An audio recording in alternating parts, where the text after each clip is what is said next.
Hey everyone, for this particular video I'm going to demonstrate how to save a selection and some of the things that you can do with the selections once saved. I'm going to begin by taking a predefined area or a selected area, and I'm going to save this by going up to the select menu and then choosing Save Selection.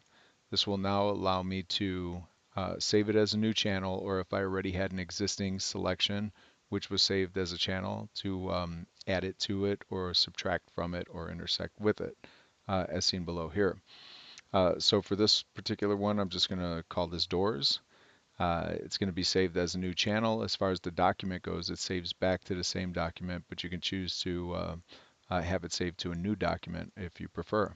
So I'm going to go ahead and hit OK. Whenever you save a selection, the selection is saved to your channels panel. So these are referred to as alpha channels. So if I click on Doors, we'll see in white, the white area refers to the selection, the black area is the masked area. I'll talk more about this in a different video altogether. So the selection is now saved. Now, if I were to save this document, choosing File, Save As, uh, by default, the format changes to Photoshop, and by default, there is a check mark now in alpha channels.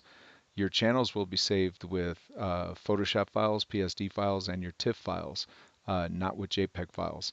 So even if I were to save this file prior to creating the selection and saving the selection, once I hit File Save to update the file, it will automatically include the channel. So you don't even have to worry about that. All right, so I'm not really going to save this right now, but just wanted to point that out to you. Okay, so once the selection has been saved, I don't have to worry about maintaining the marching ants. I can go up to select and choose deselect. And then let's say at a much later time, I want to use that selection for whatever purposes. I'm going to go up to the select menu and I can choose to load the selection back in. Now, when I choose load selection, it's going to show up as doors, the doors that I saved earlier, under channel. Now I can choose to invert the selection, which means it's going to turn it inside out and select everything but the doors. Under operation, my only option right now is as a new selection. Everything else is grayed out because I don't have an existing selection. So I can go ahead and hit OK, and it brings the selection back in. So I can use this again at any point in time.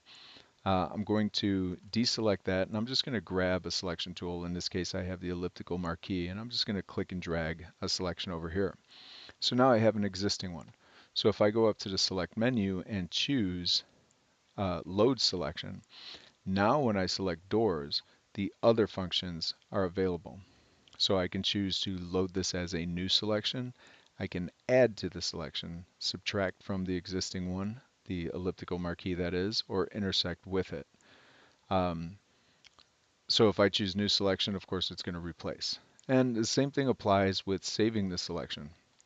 So I can take that elliptical marquee, that elliptical selection, and I can go up to the select menu and choose Save Selection. When I do so, I have the options of saving it as a new channel or saving it or adding it or subtracting, replacing, again, the replace, add, subtract, or intersect, the doors.